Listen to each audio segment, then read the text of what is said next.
KDRT itu tidak pernah boleh dibiarkan terjadi pada kehidupan keluarga manapun. Tidak pernah boleh ada toleransi atas KDRT itu. Harus ada penetapan sosial, penetapan hukum, penetapan kebijakan, dan segala macam.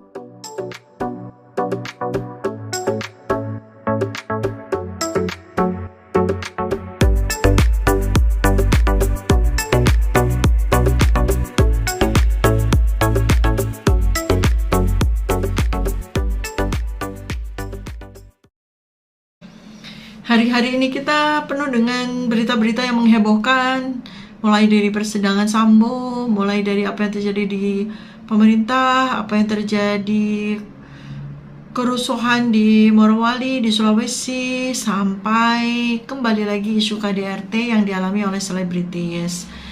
Ya, ini KDRT di lingkungan keluarga selebritis ini kan sepertinya tidak ada henti-hentinya ya.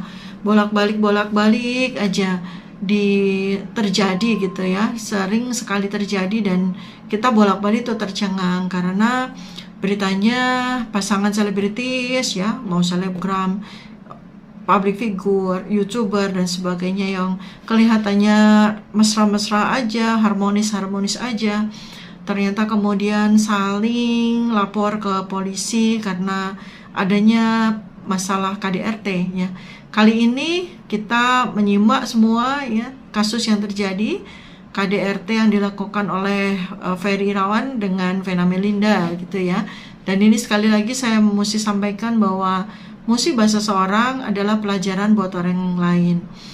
Kalau kita tahu tentang isu KDRT, sebenarnya itu adalah hal yang semacam gunung es ya, fenomena gunung es ya. Dulu waktu masanya KDRT yang terjadi antara dua pasangan YouTuber, Lesti Kejora dengan suaminya, itu kan kita juga lihat itu selama berbulan-bulan, walaupun pada akhirnya mereka kemudian akur kembali ya. Tapi kita dapat pelajaran dari situ kan, bahwa sesungguhnya situasi yang membuat KDRT itu terjadi itu bisa terjadi pada setiap pasangan. Dan representasi dari apa yang terjadi pada selebritis itu juga kemungkinan besar adalah representasi dari apa yang terjadi di masyarakat secara umum. Artinya jauh lebih banyak masyarakat yang mengalami masalah yang sama dibandingkan dengan selebritis. Masalahnya cuma kalau selebritis kan jadi berita nih, jadi berita media, jadi berita sosial media, jadi berita di TV, bahkan diliput terus menerus pagi sore siang malam ya, seperti tidak ada henti-hentinya. Jadi seakan-akan terkunci pikiran bawah sadar dari masyarakat bahwa KDRT itu hanya terjadi pada kalangan selebritis. Padahal apa yang terjadi pada kalangan selebritis itu hanyalah puncaknya gunung es. Yang terjadi di masyarakat itu jauh lebih banyak lagi. Sekarang kita mesti lihat ya, saya tidak ingin melakukan penilaian dengan menggunakan seseorang untuk saya angkat, tetapi memang namanya public figure ya, orang-orang yang sudah menjadi tokoh itu kan sudah menjadi milik publik ya, public property, seakan-akan seperti itu. Ketika dia sudah menokohkan dirinya sebagai public figure yang memiliki kapasitas untuk memengaruhi atau menjadi seorang influencer gitu ya, maka kehidupan pribadinya juga sudah diekspos, termasuk dia sendiri juga mengekspos kehidupan pribadinya ya, seperti yang kita tahu selama ini.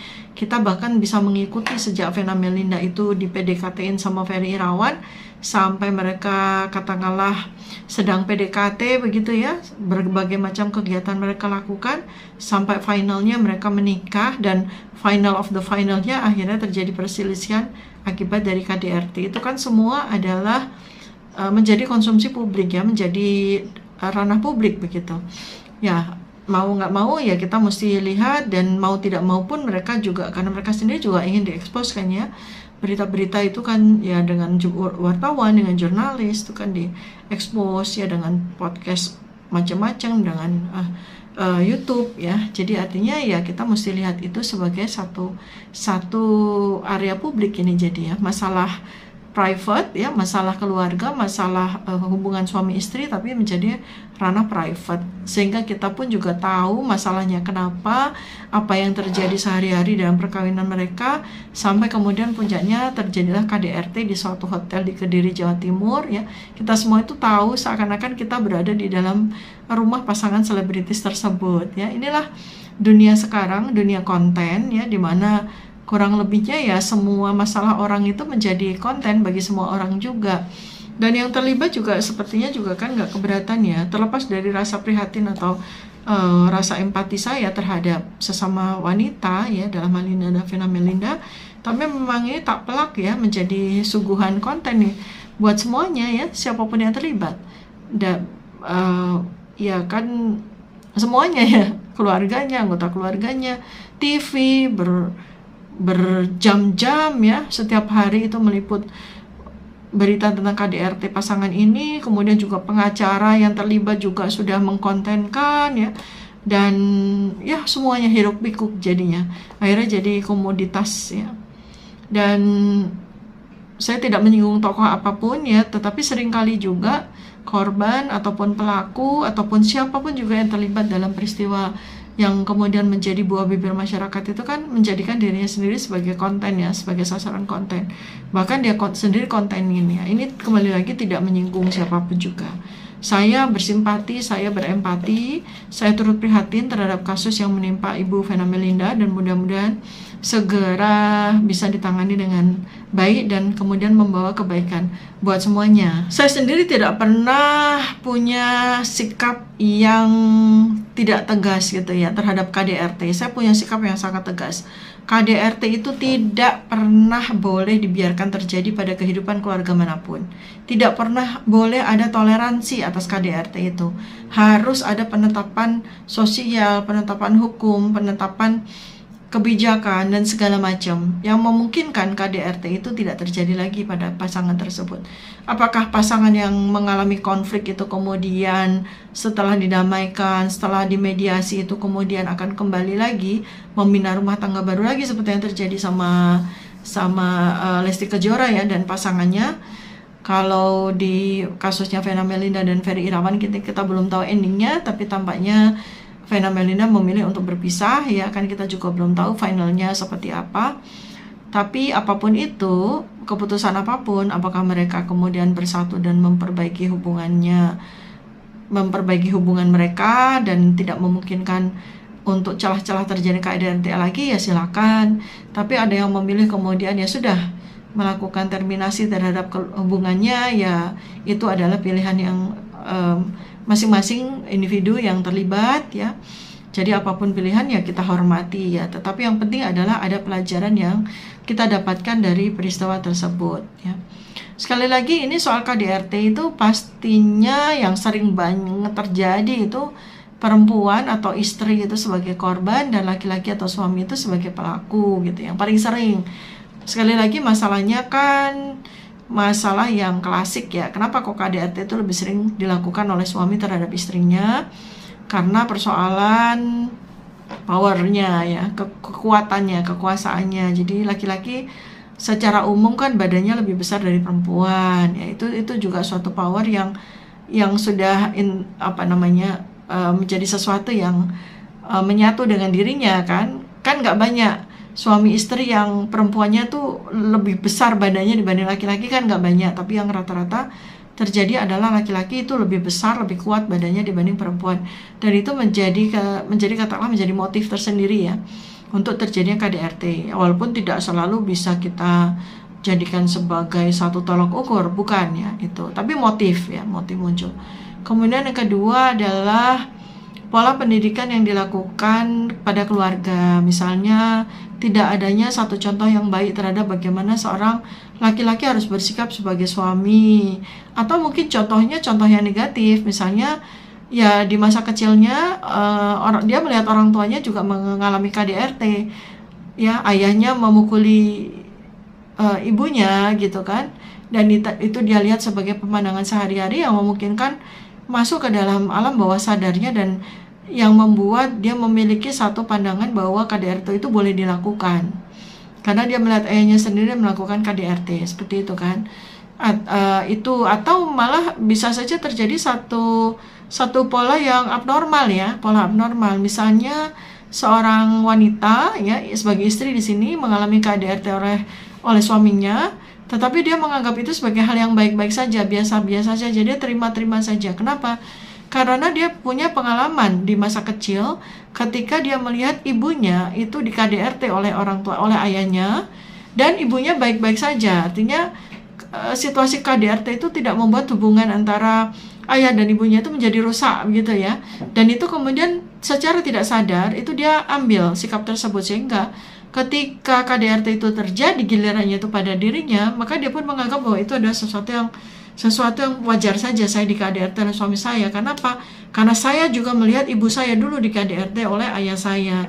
Jadi ini sesuatu yang yang sebetulnya tidak wajar, sebetulnya abnormal, tetapi menjadi wajar dan normal oleh suatu value, oleh suatu nilai yang diambil secara tidak benar, sebenarnya tidak tepat, diadopsi secara tidak tepat oleh individu tertentu, dan itu kemudian menjadi nilai yang mereka ambil. Artinya pada masa dewasa mereka, ketika mereka sudah berumah tangga, seorang laki-laki berperan sebagai suami, dan suatu ketika dia meng-KDRT istrinya karena dia memiliki suatu value bahwa KDRT itu nggak apa-apa, karena ayah saya dulu juga suka meng-KDRT ibu saya.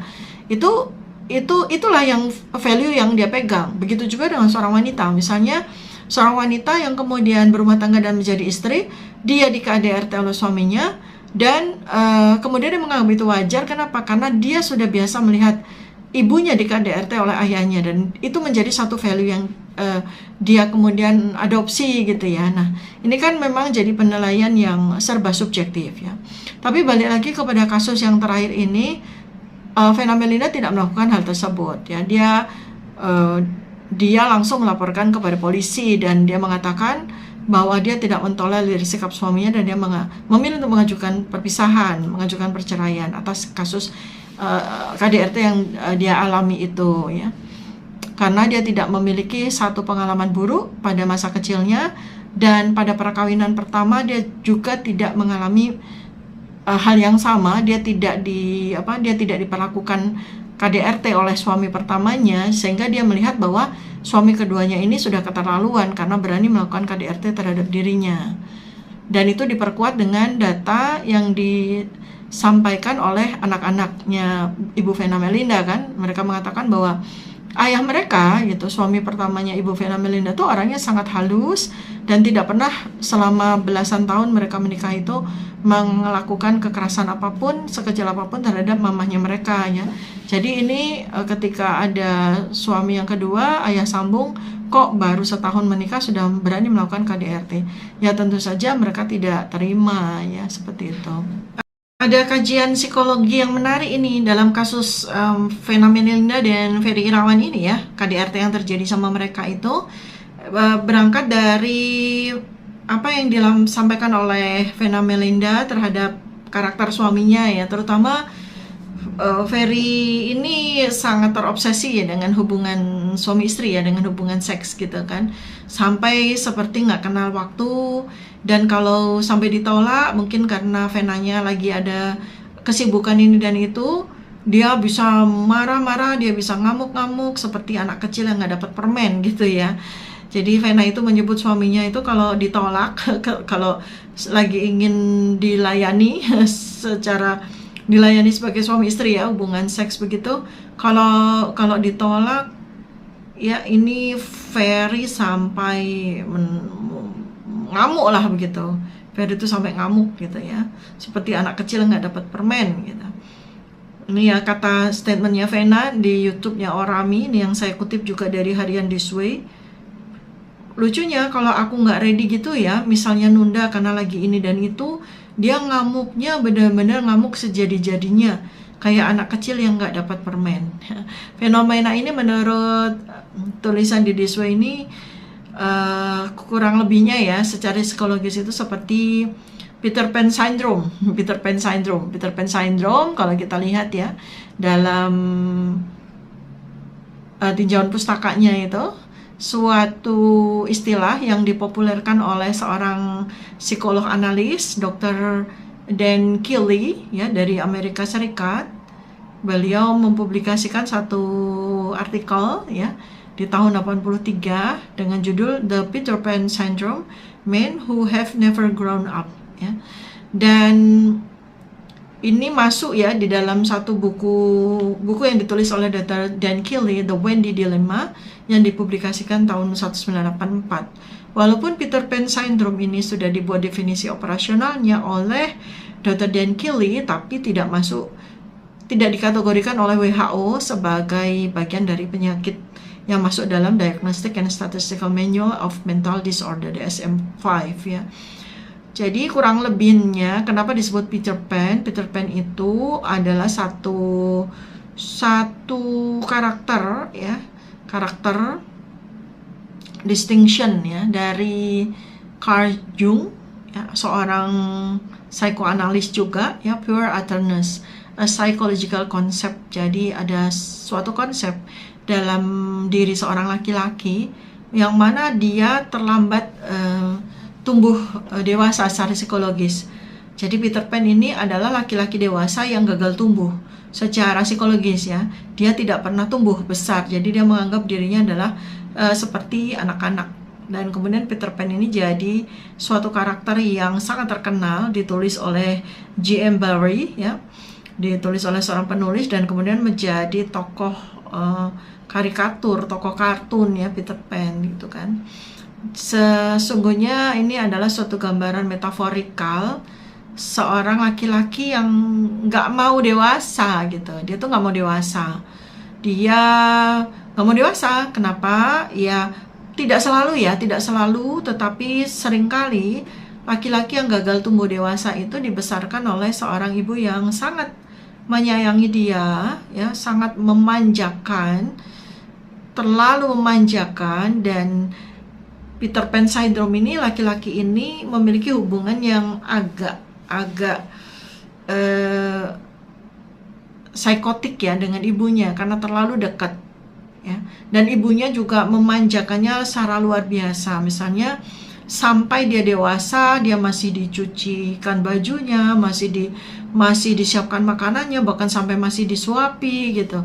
Padahal anak laki-lakinya ini sudah dewasa. Karena itu maka dia jadi bertingkah seperti anak kecil. Padahal dia udah dewasa. Kalau dia udah remaja, dia masih bertingkah seperti anak kecil.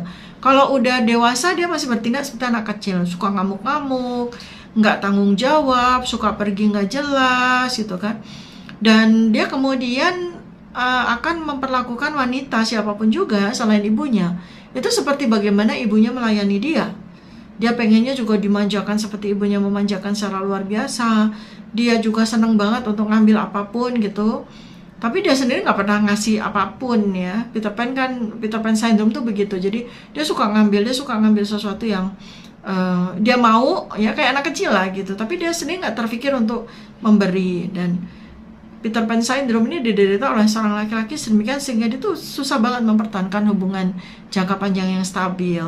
Kalau menikah juga pasti berkali-kali, ya, seperti yang terjadi pada Ferry Irawan ini, ya. Sudah 3 kali dia menjalani pernikahan dan semuanya berakhir dengan kegagalan karena tuduhan KDRT. Jadi semua istrinya tuh di KDRT-in, gitu, ya. Ini saya kan dapat data dari wawancara-wawancara yang dilakukan oleh mantan-mantan istrinya beliau, dan kali ini pada perkawinan yang keempat, ya, ternyata istrinya juga mengalami KDRT juga, ya. Vena Melinda mengalami KDRT juga. Jadi seakan-akan, ya, kalau karakternya memang seperti itu, ya, dia adalah orang yang nggak bisa berkomitmen dalam setiap bidang kehidupannya dia. Dia nggak bisa berkomitmen sebagai pasangan, sebagai suami yang sesungguhnya. Dia susah banget untuk berkomitmen dalam hal apapun dalam kehidupannya, mungkin pekerjaan, ya. Nyatanya kan juga rata-rata orang yang laki-laki yang mengalami Peter Pan Syndrome ini biasanya tuh nggak punya kerjaan, atau, ya, dia punya kerjaan yang tidak jelas, atau dia tidak mampu berkomitmen pada pekerjaan-pekerjaan tertentu sehingga, ya, pindah-pindah pekerjaan, atau dia bikin bisnis tapi gagal, seperti itu, ya. Dan dia juga punya temen tuh nggak banyak, temennya sedikit, ya, dan rata-rata temannya itu adalah orang asing yang dia temui sambil lalu begitu. Jadi dia nggak punya teman yang beneran gitu. Dan dia cenderung orang yang tampaknya tuh seperti menarik diri atau pasif ya. Tetapi kalau pada kasus-kasus tertentu dia bisa agresif. Misalnya ya kalau dia lihat istrinya itu ada orang yang lemah, orang yang bisa dia intimidasi, orang yang dia bisa perlakukan dengan semaunya dia sendiri, maka dia akan bertindak agresif terhadap si istrinya itu. Dia juga selalu berekspresi ofensif gitu dia terhadap siapapun. Dia suka cemberut, suka marah-marah, keras kepala, suka agresif fisik, ya nyerang dan sebagainya. Dan kalau kita baca dari wawancara-wawancara yang dilakukan terhadap Vena kan ya dia suka banget ngancam, dia suka banget ini. Dan kejadian nih sekarang kan benar-benar KDRT. Dan dia adalah seorang yang cenderung egois sekali, selfish, egois, kekanak-kanakan, narsis ya. Kalau dia nggak nyaman aja dia langsung marah-marah ya. Dan biasanya Peter Pan syndrome ya, penderita Peter Pan syndrome ini nggak bisa bertanggung jawab secara finansial. Dia lebih banyak menghabiskan uangnya untuk main-main, untuk pesta-pesta, untuk pacaran sana sini gitu, seperti itu. Jadi itulah Peter Pan syndrome ya. Nah, bagaimana seorang laki-laki bersikap gentle, bagaimana seorang laki-laki bersikap sebagaimana harusnya seorang laki-laki kepada wanita, itu juga harus dicontohkan oleh figur ayah atau figur laki-laki di dalam keluarga tersebut.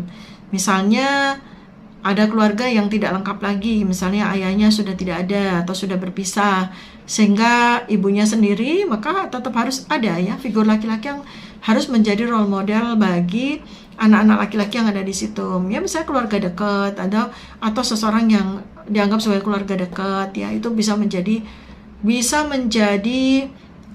pengganti dari kehadiran ayah yang tidak ada ya. Kemudian juga ibunya tidak boleh terlalu dominan dan tidak boleh memiliki suatu kecintaan yang luar biasa kepada anak laki-lakinya, sehingga ibunya berperan gitu loh untuk melayani melebihi dari yang seharusnya, untuk memenuhi kebutuhan anak-anak tersebut melebihi dari yang seharusnya. Dewasakanlah anak laki-laki itu pada waktunya ya. Misalnya contoh seperti yang saya lakukan kepada anak-anak saya yang laki-laki, ya selalu mereka punya kesempatan untuk tinggal di luar rumah dalam kurun waktu yang tertentu ya. Misalnya kakak itu dia boarding school ya selama 3 tahun, di masa remajanya dia boarding school, sehingga dia berinteraksi dengan sekolah khusus laki-laki begitu ya, sehingga dia berinteraksi dengan teman-temannya yang laki-laki semua. Dan pada masa dia di dormitory ya, di asrama itu, dia menjadikan guru-guru dan pengasuhnya itu sebagai role modelnya dia. Dan guru-guru di situ, guru-guru yang laki-laki itu betul-betul berperan sebagai laki-laki yang baik, memberikan contoh yang baik. Jadi dari situlah kemudian dia mendapatkan role model ya. Kemudian adiknya ya kos gitu di luar, dan dia juga punya society sesama anak-anak laki-laki, dan dia memiliki kesempatan untuk jauh dari ibunya, sehingga dia bisa tumbuh gitu, kedewasaan psikologisnya tuh bisa tumbuh, sehingga ketika dia bertemu ibunya, bertemu dengan kakak perempuannya, dia bersikap gentle, dia bersikap sebagai seorang laki-laki yang memang sejatinya laki-laki. Dan dia juga perlu punya role model ya, orang-orang yang kita anggap itu bisa menjadi contoh bagi dia, dan itu perlu dihadirkan ya, seperti itu. Jangan sampai muncul lagi laki-laki yang Peter Pan baru nih di dalam komunitas kita, dalam lingkungan kita ya. Ini kan kita udah disuguhi oleh para selebritis, para influencer ya, yang ternyata mereka itu mengidap Peter Pan syndrome ini ya. Jadi sayang ya, karena mereka seharusnya kan menjadi role modelnya masyarakat, mereka yang dilihat oleh masyarakat, dan apa yang mereka lakukan itu diikutin gitu loh. Gimana sih role model ya? Seharusnya mereka memiliki tanggung jawab yang jauh lebih berat, jauh lebih kuat untuk menjadi role model, untuk menjadi contoh yang baik bagi masyarakat yang melihat dia Jangan sampai dia hanya sekedar menjadi influencer tapi dia tidak memberi influence apapun yang baik kepada masyarakat. Jangan sampai dia menjadi YouTuber tapi tidak bisa memberikan konten yang baik kepada masyarakat. Jangan sampai dia menjadi seorang selebritis atau public figure yang tidak mampu untuk memberikan contoh yang baik kepada masyarakatnya. Ya, ini adalah tugas berat loh dari para influencer, dari para YouTuber, dari para content creators ya, untuk bagaimana dia menampilkan diri senyatanya, sejatinya ya, baik di dalam maupun di luar ini kotak kaca ini ya, tetap menjadi seorang manusia yang sejati gitu ya. Kalau laki-laki yang benar, kalau perempuan ya perempuan yang benar gitu. Sehingga masyarakat yang diasuh oleh public figure, mereka diasuh kan ya sama para content creators ini dari berbagai macam platform sosial media. Itu kan kita ini kan ya, para content creators, public figures ya, orang-orang yang memang punya followers, punya subscribers yang banyak, itu kan mengasuh masyarakat. Tidak hanya sekedar mendapatkan AdSense, tidak hanya sekedar mendapatkan iklan, likes, views ya, yang kemudian menghasilkan uang, tapi dia juga bertanggung jawab untuk memberikan feedback kepada masyarakat dalam bentuk perilaku yang baik yang bisa dicontoh.